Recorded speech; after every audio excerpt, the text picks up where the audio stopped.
menaikkan dalam konten YouTube. Gimana Mbak? Oh, lagi maaf mau sedikit nih. Bukannya selamat pagi Mas. Cuman pakai handsfree nggak? Iya pakai. Dicabut aja Mbak. Soalnya suaranya Berisik, mantul-mantul. Oh ya udah. Nah kalau kayak gini enak, jelas. Kalau ini nggak ada handsfree-nya, gimana? Nah sekarang. Nah ini jelas, gimana?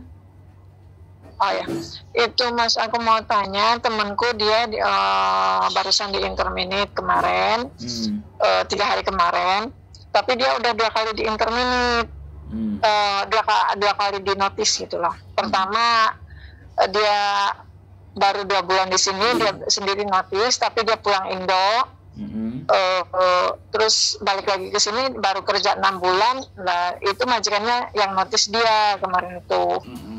Siap. Kira-kira majikan lagi masih bisa nggak Mas?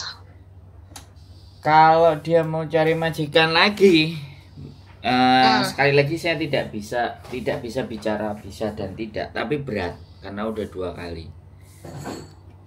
Jadi kalau dia jujur cerita sama agent, pasti agent semuanya banyak yang akan menolak karena 2 kali. Nah 2 kalinya itu kan sudah sampai 1 tahun nggak? Jadi ya, enggak. Dalam 1 tahun, dalam 1 tahun atau beda tahun? Itu 2 tahun. Enggak, dalam 1 tahun ini. Nah kalau dalam 1 tahun jelas akan berat imigrasi memberikan visa. Tapi ini asumsi ya, sekali lagi ini asumsi, bukan judgement. Dan agent pun ketika mau memproses dia berpikir 2 kali 3 kali agent tersebut dengan riwayatnya sampean yang seperti itu. Jadi agent akan memproses ketika anaknya itu bisa cari majikan sendiri.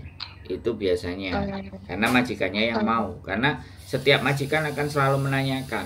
Bahkan agent pun akan menanyakan pada saat wawancara atau pada saat menyiapkan interview dan background historical, ya latar belakangnya dia itu seperti apa, itu pasti akan dia pertanyakan. Nah ketika sudah 1 tahun 2 kali, maka imigrasi pun juga akan berat. Jadi solusinya kalau seandainya dia ex Hongkong, bisa bahasa Kantonis dan semuanya, kami sarankan untuk geser aja ke Makau, cari job di Makau.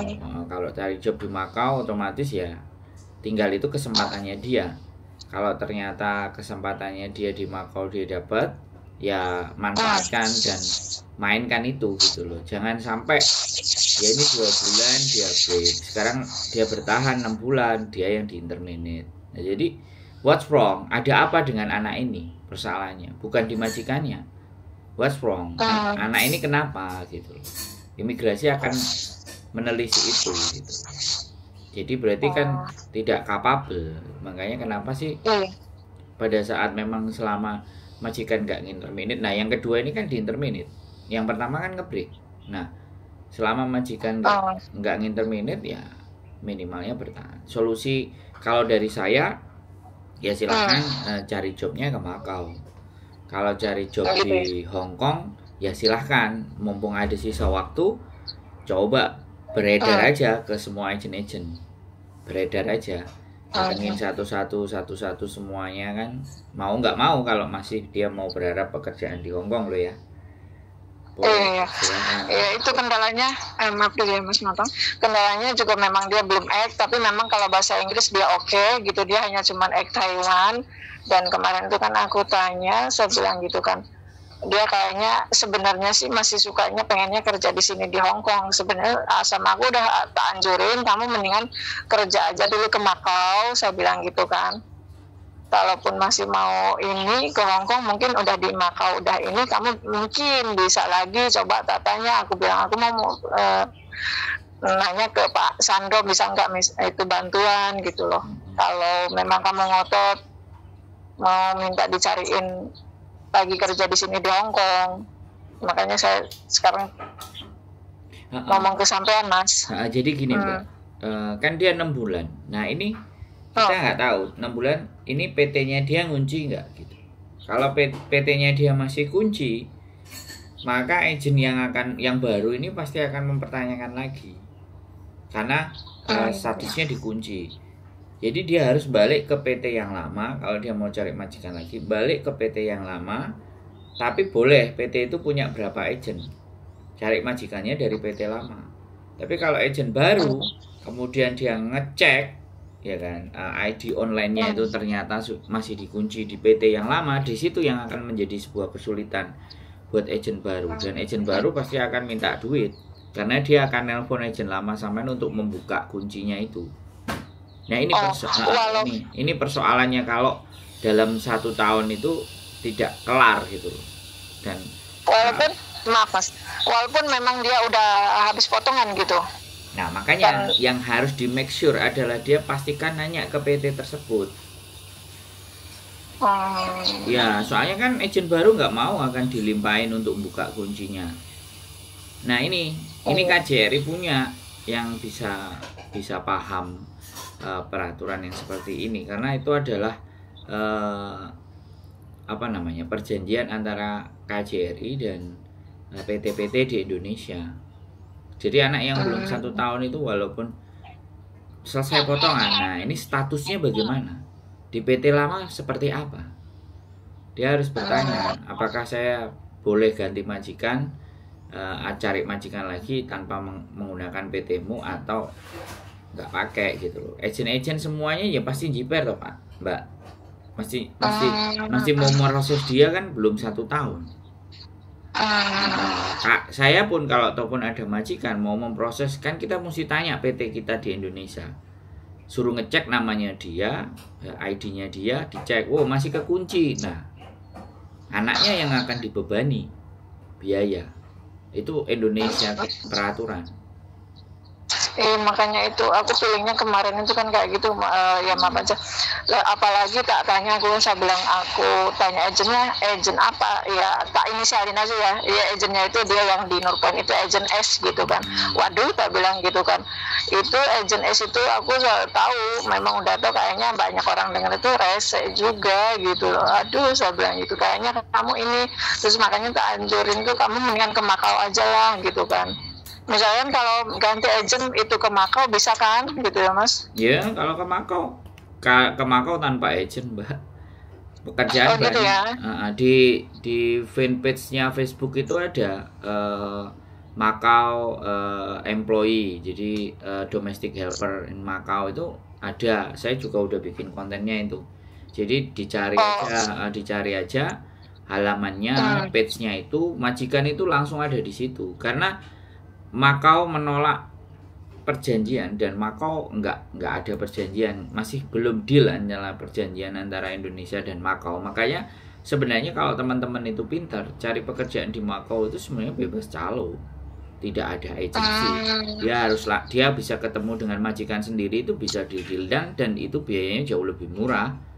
Kalau dia memang bisa bahasa Inggris dan dia memang bisa bahasa Mandarin, itu jauh lebih bisa juga diterima di Makau. Persoalannya gitu. Nah dia suruh 1 tahun di Makau lah, paling tidak ya. Banyak yang teman-teman yang gagal di Hong Kong tapi dia berjuang di Makau dan penghidupan dan penghasilannya dan kehidupannya di Makau bisa lebih baik, dan dia bisa juga ada yang kerja di company, tidak hanya di rumah tangga. Jadi ketika dia menguasai situasi dan keadaan ya nggak masalah. Tapi kalau dia harus tetap memaksakan untuk di Hong Kong untuk hari-hari ini, untuk histori sejarahnya dia yang seperti itu, ya mustahil. Nah untuk agen Hong Kong yang sabun colek, kalau sampean bilangnya saya bilangnya sabun colek. Karena kan kalau orang Indonesia kan bilangnya sabun colek, sabun cuci piring. Soalnya udah ngerti ya. Aku tadi tak inisialin S gitu ya, udah sampean udah paham. Sabun cuci piring itu dia nggak peduli kualitas manusianya dan seperti apa. Intinya dia ada majikan diproses, majikan nggak cocok tinggal dilepas. Dan anak akan dibiarkan seperti itu. Nah, tapi itu kalau ketemu majikan yang nggak tepat, yang belgedes ya kan. Kalau ketemu majikan yang tepat ya mereka akan membela setengah mati agent sabun colek. Jadi itu agak sedikit dilema ya. Saya nggak mau mendiskreditkan agent tersebut, tapi kembali lagi di mana bahwa kita datang ke sini tuh dibalikkan ke diri kitanya Mbak. bukan ke agentnya sebenarnya. Iya sih emang benar juga iya sih, maaf aja, cuman maksudnya ini kan karena gosip gitu kan di luaran kan. Aku kemarin tuh tanya ke dia, saya bilang emang kamu masalahnya apa gitu kan. Kayaknya aku itu mikirnya kan tak tanya, nggak ada apa-apa sih teh gitu kan. Majikannya dia itu kan bule, yang lakinya itu, yang ceweknya kan Cina gitu kan. Itu pun ceweknya kan benar itu gara-garanya cuman sepele teh, ikan apa sih, ikan mati katanya, terus hordeng itu. Tapi dulunya dia pernah cerita juga sih katanya kalau apa sih, mungkin dia nggak tahu kalau majikan lakinya lagi di dalam ganti celana, dia mau bersihin kamar, nggak tahu kalau majikan laki itu, terus ditegur sama majikan perempuan, kamu lain kali kalau mau masuk katanya ketok pintu. Nah aku kan planningnya ke situ, kayaknya Pak itu paling kamu itu majikan kamu itu agak sedikit cemburu, mungkin kamu nggak bisa beradaptasi bersikap gitu lah. Kita itu kan harus tahu gitu, bisa pertama adaptasi dulu, menjelaskan sikap kita gitu. Kalau kita itu harus tahu kalau kita ini di sini sebagai apa, sebagai babu, kayak gituin ke dia itu. Kalau masalah mungkin kamu bikin kesalahan itu ya mungkin karena faktanya itu pertama jealous gitu. Terus dari saya bilang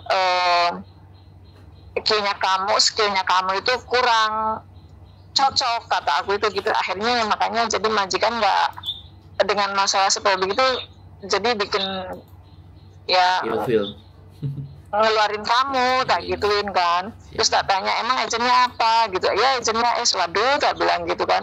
Makanya kemarin tuh aku dengernya kayaknya dari orang itu kayaknya agent S itu gini gitu kan. Ya udahlah kata aku tuh, kamu mendingan ke Makau aja tak bilang gitu. Iya agent sabun colek itu memang cuman gimana? Iya mas, maaf, cuman mau tanya dulu, berarti dia walaupun ke Makau itu berarti dia bukan ilegal gitu kan, masih itu kan? Karena dia bertanya, emang nanti katanya aku ilegal enggak? Kayaknya enggak deh, tak bilang itu. Coba aku mau tanya lebih jelasnya nanti ke Pak Sandro, tak bilang gitu. Karena teteh juga nggak tahu juga gitu. Bukan ilegal kan? Jadi gini loh Mbak, kan dia barusan selesai dari Hong Kong, kemudian masuk ke Makau ya kan. Itu kalau kita bicara ilegal, kalau dia sudah visanya lebih dari 1 bulan di Makau dan nggak dapat kerjaan, terus memutuskan untuk ngeblong, nah itu baru ilegal. Tapi kalau mencari pekerjaan di Makau itu bukan sesuatu yang ilegal, apalagi dia dapat majikan mau memproses anaknya, itu nggak ilegal. Yang dibilang ilegal itu kalau sampean udah masuk ke Makau, udah dapat 1 bulan, terus kalian nggak keluar, batas visanya habis, kita masih di dalam situ, nah itu disebutnya sebagai ilegal. Jadi sudah menggunakan administrasi izin tinggal. Nah seperti itu, makanya kan mumpung masih di Hong Kong, segera dibuka fanpage-nya yang domestic helper di Makau, ketemu di situ, cari-cari majikan, langsung inbox, langsung telepon. Hari ini saya bisa meluncur. Nah, kalau perlu ngobrol, telepon, interview by dia dan majikan langsung, ya udah nanti kamu datang ke Makau, datang ke alamatku ini, ya udah, cari, kejar, ketemu, terus kerja, tanda tangan, ya sudah, itu legal bukan ilegal. Karena memang sekali lagi saya sampaikan sama sampean ya, ini untuk menjadi bahan pertimbangan dan pengetahuan sampean. Jadi ketika majikan itu sudah mau dan dia mengurus visa sampean di imigrasinya Makau sana, itu udah langkah yang istimewa. Jadi sebenarnya agen, calo atau PT itu sangat tidak dibutuhkan di Makau. Tidak menggunakan PT, tidak menggunakan agen, tidak menggunakan calo atau apapun. Sekarang langsung sosial media membuat si pencari kerja langsung ketemu sama si pemberi kerja. Nah itu hebatnya. Ini yang teman-teman semuanya nggak banyak tahu. Teman-teman semuanya nggak ngerti, nggak paham bagaimana di Makau ketemunya agen, carinya PT, cari ke Makau, wah yuk potongannya nggak karu-karuan. Dan KJRI tidak bisa menghukum agen sama PT tersebut, ya kan? Karena memang di Makau tidak ada aturan bahwa harus lewat agen, nggak ada tanda tangan KJRI. Kalau pekerjaan sampai itu ada di Makau. Nah, di situ itu yang harus teman-teman tahu. Makanya saya sampaikan juga ini di konten buat siapapun. Gagal di Hong Kong belum tentu gagal di Makau. Masih ada kesempatan buat kita semuanya. Bukan berarti ya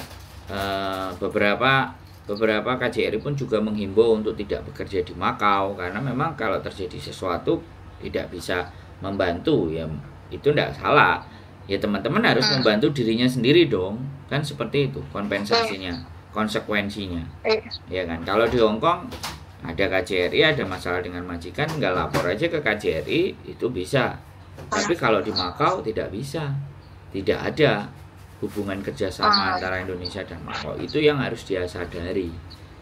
Jadi menurut saya ini ada bagusnya, ada minusnya. Bagusnya ya sudah, kita akan bebas calo, bebas biaya, bebas semuanya. Terus negatifnya adalah ketika terjadi sesuatu dia harus berjuang sendiri. Dia harus mencari pengetahuan secara sendiri, nggak bisa menggantungkan dan mengharapkan orang lain. Begitu ceritanya. Sudah sangat jelas apa yang saya sampaikan kira-kira, atau ada yang masih ditanyakan lagi?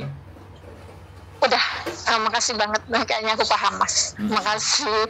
Cuman setidaknya kiranya Mas Endo ada nggak teman di sana mungkin untuk hanya cuman informasi ke dia juga bantu. Gini ya Mbak, kadang kemarin itu udah tak suruh dia itu untuk follow di Job Makau gitu kan. Kita gituin, kamu udah ke sana aja, nanti kalaupun memang nggak bisa ke sana aku antar ke sana, tak anterin, cuman masalah job itu urusan kamu sendiri, kamu juga harus kan belajar mandiri, tak bilang gitu kan. Dan kita hanya cuman mengingatkan dari pengalaman kamu udah gagal 2 kali, sekarang kamu alhamdulillah masih punya waktu dalam 1 bulan kan, karena di notis majikan. Nah, kesempatan waktu ini nyawamu, kamu pilih-pilih, kita bilang gitu kan, jangan sampai gagal lagi, kita bilang gitu kan. Pilih-pilih ya majikan yang ini, dan kamu harus dari kesalahan kamu itu kan ngaca diri dari kenapa, berarti kan kesalahan kamu, berarti kamu nggak bisa bersikap gitu kan, adaptasi ke majikan gitu kan, sikap baik mungkin ngerendah kita bilang gitu kan. Jadi terus di pelajaran itu kamu harus milihnya, tahu IQ kamu itu jeleknya ini gitu kan, jadi kamu harus cocoknya dengan majikan kayak gimana atau gimana gitu kan, ke dia itu kemarin. Cuman dia teteh kalau ada teteh katanya cariin dong agent buat itu bantu, kayaknya dia itu kalau tanpa bantuan ulang tangan untuk tak suruh mandiri itu masih kurang gimana ya Mas, kayaknya kurang bisa gitu dia itu. Ya ini sebenarnya kalau dari Mbak, bahasa dia Mandarin sama Inggrisnya oke. Ya ini persoalannya Mbak. Jadi orang itu selalu menggantungkan dirinya pada orang lain. Nah kemudian bertanya, saya ada kenalan nggak? Bukan, saya membawa teman-teman memberikan kenalan itu bukan banyak, tapi dari kenalan saya yang bantuin mereka, teman-teman yang ada di sana itu rata-rata lebih banyak ngomplain ke saya. Kamu kasih sampah buat saya, kamu kasih bikin ruwet saya, kamu bikin kerjaan buat saya, hasilnya nggak seberapa, tapi bantunya nggak kira-kira. Jadi kadang-kadang di situ Mbak, mohon maaf saya mendiskreditkan ya, tapi ya sudah, mending kita juga tidak ada beban, silahkan saya bikin konten, silahkan mau ditonton kontennya, tapi ketika saya menyarankan, saya ngajurin, saya nyuruh dengan orang ini, yang terbebani nanti orang yang bantu, bukan yang dibantu. Karena banyak sekali anak-anak yang dibantu itu sangat tidak tahu diri Mbak. Iya benar sih, benar juga sih Mas ya, Mama. Ya makanya dari situ saya sudah tidak mau beresiko lagi. Artinya begini loh, kita pinginnya membantu, kita pinginnya menolong, tapi attitude yang ditolong ini tidak benar-benar bisa memahami. Iya benar, di situ persoalan gitu loh. Jadi sekarang kembali lagi, kalau memang kita bantu ya sudah, ini ada website kamu cari, silakan kamu berjuang sendiri, ngajarkan dia untuk bisa mandiri dan tidak tergantung dengan siapapun. Sampai ini masih orang yang baik, dalam artian kalau saya ibaratnya calo ya kan, sekali lagi nih saya calo, saya rentenir atau saya lintah darat, kelar si anak. Makanya kan saya bikin konten itu berusaha untuk senetral mungkin. bahwa saya akan memberikan arahan gambaran kepada anak itu seperti ini.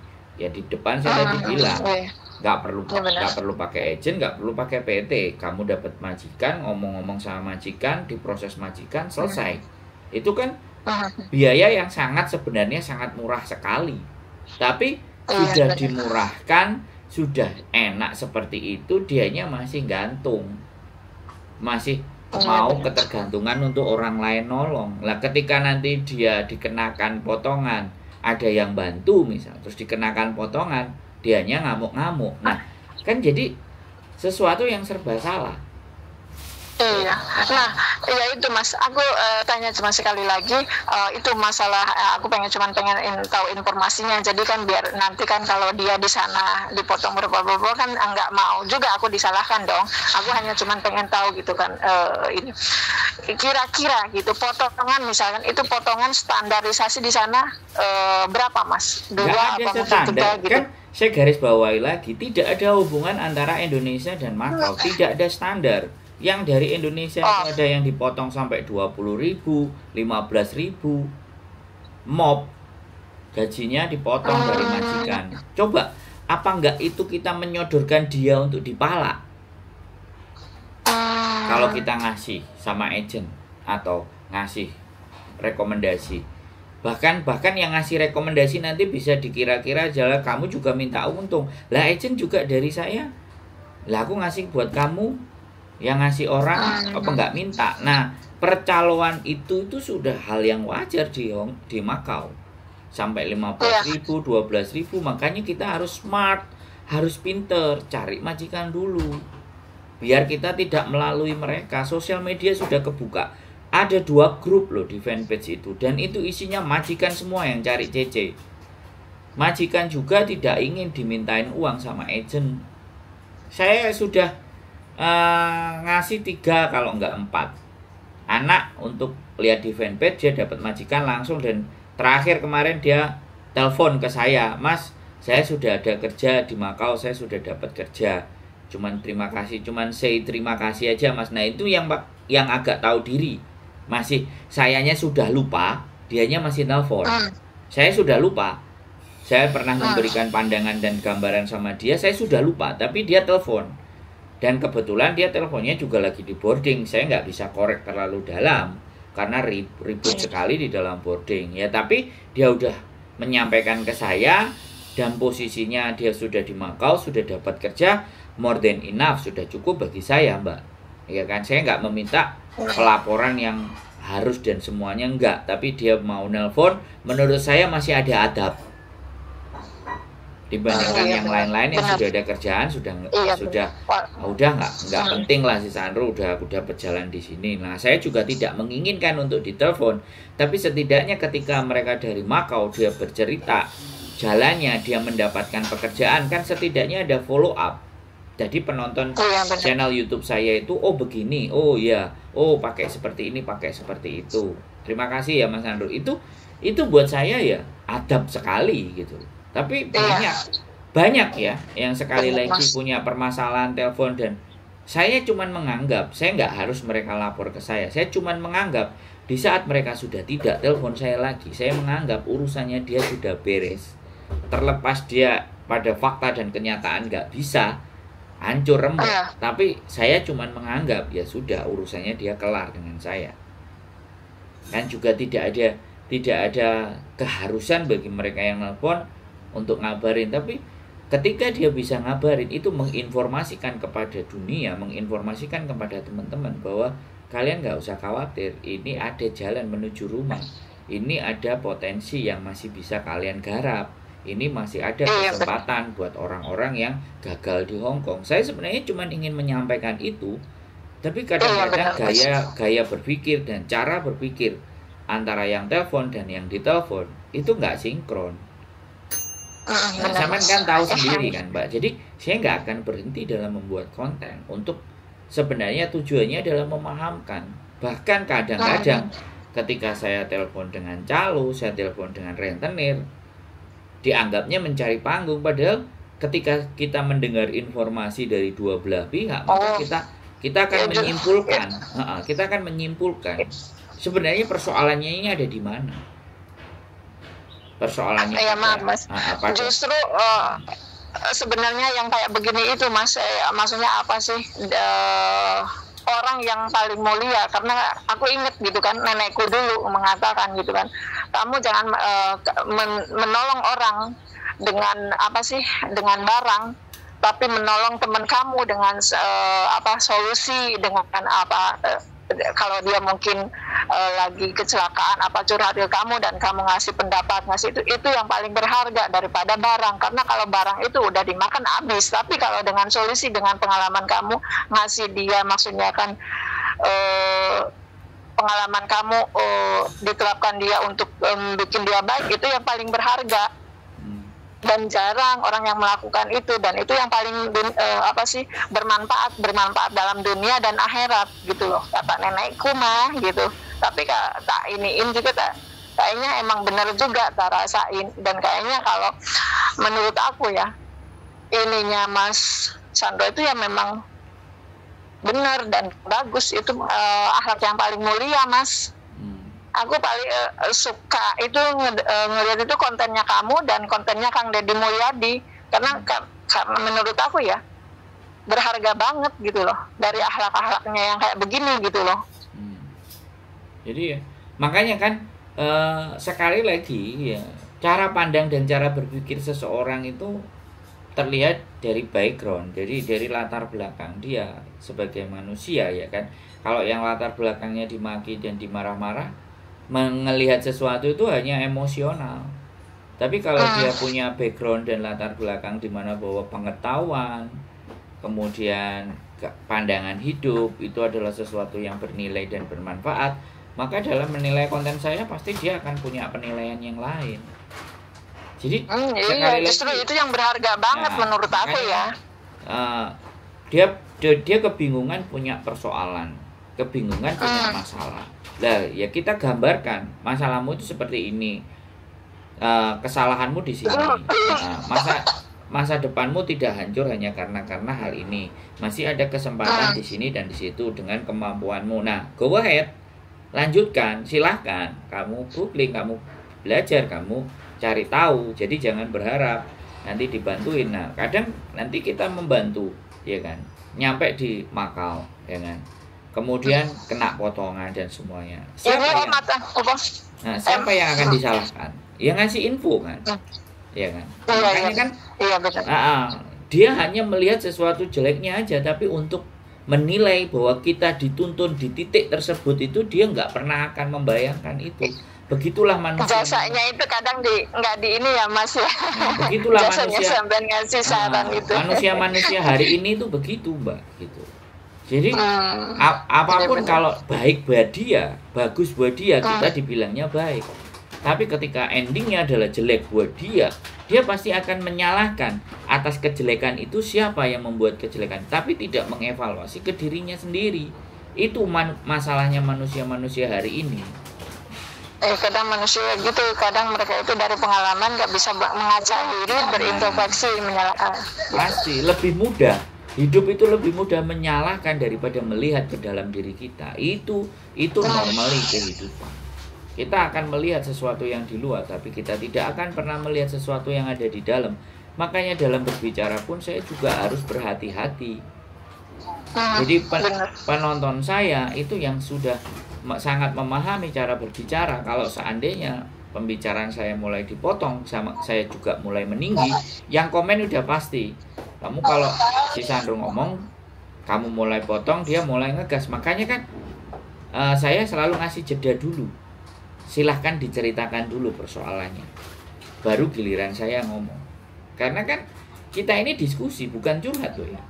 Ini diskusi. Benar, saya tipenya diskusi itu dua arah, bukan hanya satu arah. Tapi kalau penelpon saya meminta, sampean cukup dengerin aja Mas, gak perlu ngomong, ya saya akan ikut.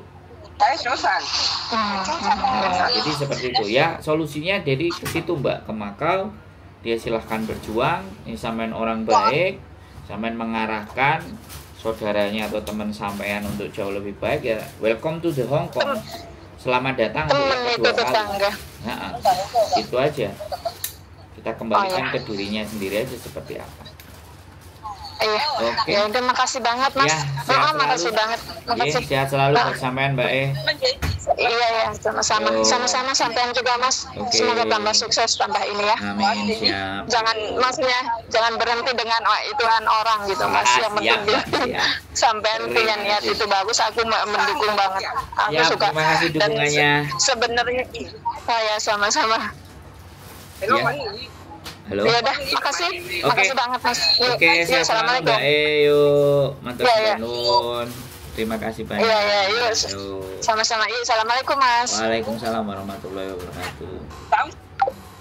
Oke teman-teman semuanya, ya sekali lagi orang silahkan menilai, dan penilaian berbeda itu hal yang lumrah dan wajar. Dan ketika saya sudah naik ke konten, maka sudah siap ya dengan apapun itu ya. Terima kasih mbaknya yang selalu memberikan dukungan bagi saya, dan siapapun yang memberikan dukungan saya sangat berterima kasih. Tapi sekali lagi saya jauh dari sempurna, banyak hal yang memang masih harus diperbaiki, harus lebih lagi dalam menyampaikan segala sesuatu. Oke, tetap semangat semuanya, sehat selalu, dan jangan pernah berpikir tidak ada solusi dalam setiap kehidupan ini. Semuanya pasti masalah itu ada penyelesaiannya. Tinggal bagaimana kita mencari penyelesaian itu dengan menggunakan akal, pikiran, nalar, dan logika, dan segala kemampuan kita. Keep stay tune my YouTube channel and see you next video. Bye bye.